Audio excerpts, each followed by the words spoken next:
आइए students, Rutherford के अब कुछ डिफेक्ट्स को देख लेते हैं। क्लासिकल फिजिक्स के अकॉर्डिंग इलेक्ट्रॉन एक चार्ज पार्टिकल है और कोई भी चार्ज पार्टिकल जब मूव करता है तो वो एनर्जी एमिट करता है।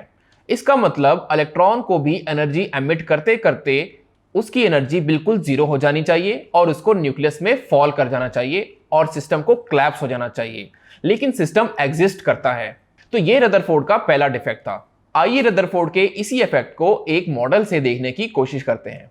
एटम्स के सेंटर में न्यूक्लियस है जिसके ऊपर पॉजिटिव चार्ज है और इलेक्ट्रॉन आउटसाइड उसके रिवॉल्व कर रहे हैं। तो इलेक्ट्रॉन क्योंकि एक चार्ज पार्टिकल है तो उसके अकॉर्डिंग एनर्जी रिलीज होते होते उसकी अपनी एनर्जी बहुत कम हो जानी चाहिए और उसको न्यूक्लियस में जाके फॉल कर जाना चाहिए और सिस्टम को कोलैप्स हो जाना चाहिए, लेकिन सिस्टम एग्जिस्ट कर रहा है।